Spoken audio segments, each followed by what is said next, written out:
السلام عليكم، اهلا وسهلا بيكم. معاكم اخوكم محمد من قناة مو فرانكلين رياكشن. النهارده يا شباب معانا مقطع جديد على القناة، ومقطعنا النهارده مميز لان المقطع النهارده عن فن مغربي. يعني اقتحم الشوارع المصرية، عمل اعصار في الشوارع المصرية، خلى جميع قنوات التلفزيون المصرية تتكلم عنه، لان مقطع النهارده بعنوان شاب مغربي يتسبب في اعصار طربي، إعصار سمعي بالشوارع المصرية وجنون الإعلام المصري. المغاربة فنانين بالفطرة. ده عنوان المقطع، إن شاء الله المقطع ده يعجبكم. ما تنساش من اللايك وتشارك معايا في قناة وانت جديد، ويلا خلونا نبدأ. استمرارا بقى مع الجمال. الحقيقه كان في مؤخرا مقطع فيديو كده لا يتعدى، بنتكلم في 8 دقائق تقريبا. المقطع ده ظهر فيه فرقه موسيقيه مغربيه كانت بتعزف اغنيه جانا الهوى. طبعا جانا الهوى العندليب الاسمر عبد الحليم حافظ، وكلمات محمد حمزه والحان بليغ حمدي. ظهر في الفيديو ايه بقى؟ ظهر في الفيديو الالاف، كل الناس اللي قاعدين كانوا بيغنوا الاغنيه دي زي ما تكون الاغنيه دي لسه طالعه امبارح، مع ان عدى على انتاجها اكتر من 50 سنه او 5 عقود كامله، لكن الناس كلهم بيغنوا في صوت واحد وكانه لحن لسه جديد طالع امبارح. فرحه كانت يعني موجوده في كل الارجاء، واي حد اتفرج على الفيديو ده حس بجمال الاغنيه وحس كده زي ما بيقولوا كده باجواء الفن الجميل. والفن دايما بنتكلم عن قوة مصر الناعمة، هي دي القوة الناعمة، هو ده الفن الجميل. الفيديو ده الحقيقة قلب السوشيال ميديا كلها، كل الناس كانت بتتساءل الفيديو ده مين الفرقة الجميلة دي، مين أصحاب هذا الفكر، والحفلة دي كانت فين، وكل الحاجات دي. كل ده هنعرفه مع حضراتكم من ضيفنا من باريس المايسترو المغربي أمين بوتشار، ومعانا عبر زوم. صباح الخير واهلا بيك، وبحييك على الفيديو الجميل اللي اعاد لينا فعلا زمن الفن الجميل. صباح الخير، اهلا بيك. صباح النور، اهلا وسهلا. شكرا جزيلا، شكرا على شكرا الاستضافه، ليك شكرا وشكرا للتحيه. لامتاعنا بالفيديو ده اللي قلب السوشيال ميديا كلها في مستوى العالم العربي كله. احكي لنا الاول ايه حكايه الفيديو ده والحفله دي كانت فين وكانت امتى، وده عمل ضجة الطبيعي ان كبيرة. انتوا بتخلوا الجمهور بيشارك معاكم في الغنى ولا ايه اللي حصل بالظبط؟ اوكي، مرحبا. نعم، طبيعي، هو هذا كونسيبت جديد. انا يعني خرجت به من سنه، يعني مم. في سنه 2022. مم.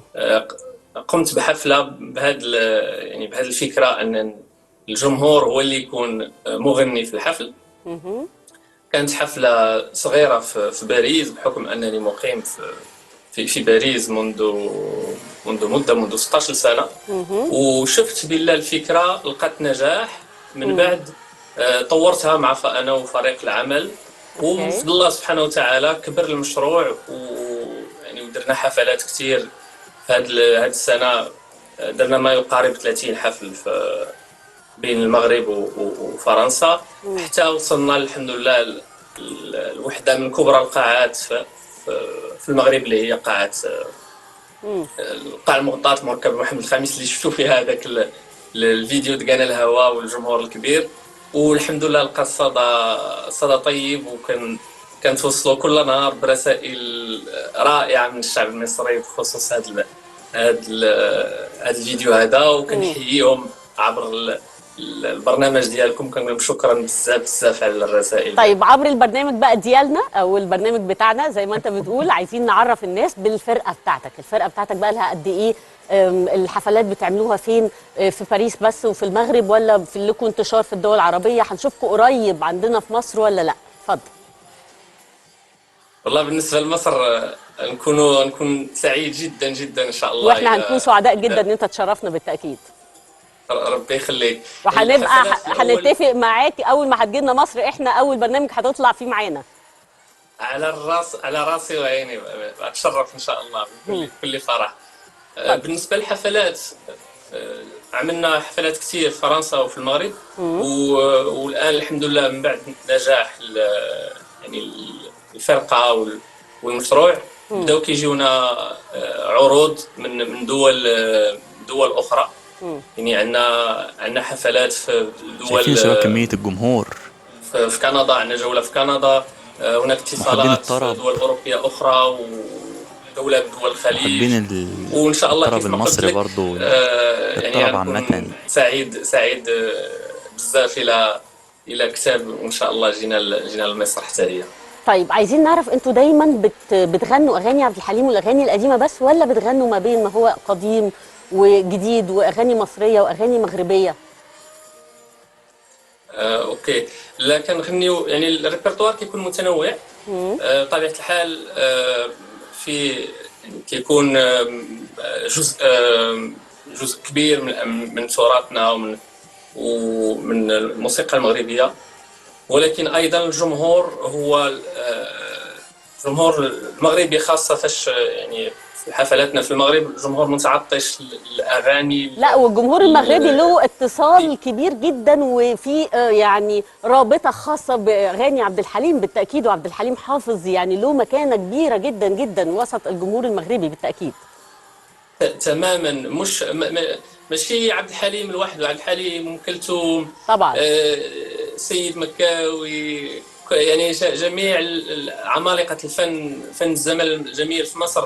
المغاربة فالمغاربة يعني عاشقين للطرب زي حافظين ما قلت لكم، اغانيهم عن ظهر ذوقهم قلب. و ذوق راقي. يعني اغنية كان الهوى كانت الذوق خير راقي. دليل طبعا. على يعني هذا النجاح، كيف ما قلتي، هذا التأثير بين الثقافتين. وهذه كانت يعني رسالة حب من الشعب ومن الجمهور المغربي لجمهور مصر الشرقية. الرسالة وصلت، والرسالة بالتأكيد موصولة لحضراتكم. كل الشكر من باريس المايسترو المغربي أمين بوتشار، شرفتنا، وفي انتظار تشريفك إن شاء الله لمصر قريبا. المنظر يعني طبعا كان رائع يعني تحفة. جانا الهوا دي يعني من أكتر من نص قرن، نتكلم من حوالي 57 سنة. فالفن الأصيل الصادق الجميل بيعيش حقيقي فوق عمره أعمار تانية كتير. الفن هو سفير لبلده في أي حتة في العالم. الجميل بقى في الموضوع إنه الأعمار المختلفة والفئات العمرية المختلفة اللي كانت بتشارك في الحفلة وبتغني هي أعمار من كل الأجيال اللي ما حضروش حتى عبد الحليم. فالفن المصري هو إرث عربي لكل العرب المحبين للفن وقادرين على تذوقه.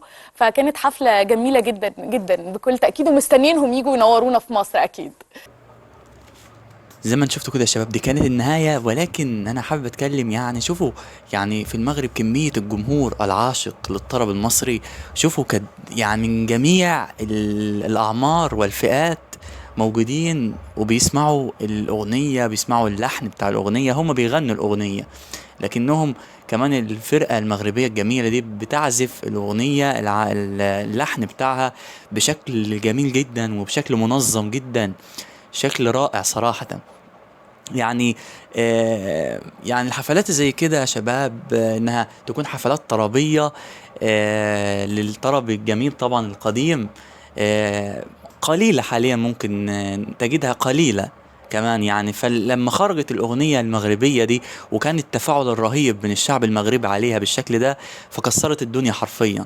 في كذا يعني شخص دخل وسمع الأغنية دي واتفرج عليها وعجبته جدا، واللي يتكلم عليها كمان على السوشيال ميديا. وكمان يا شباب كذا قناة خرجت واتكلمت عن اللحن ده، اللحن المغربي للأغنية المصرية الجميلة للفنان الكبير عبد الحليم حافظ، أغنية جانا الهوى. واللي عايز أوصله إن الشاب المغربي الجميل ده هو أعاد إحياء الأغنية دي بشكل خاص، بشكل رائع، بالموسيقى وبطريقته الخاصة، وسط تفاعل أشقائنا وأصدقائنا المغاربة من جميع الفئات وجميع الأعمار. أنا كنت والله يا شباب عايز أتكلم عن الموضوع ده في وقته، ولكن الموضوع ليه 6 أيام وداخل يمكن على اليوم السابع، يعني ليه يعني كذا يوم، فتأخرت شوية، ولكن حبيت برضو أن أنا أنزل مقطع وأتكلم عنه، لأنه فعلا اللحن رهيب وقدمها بشكل راقي جدا.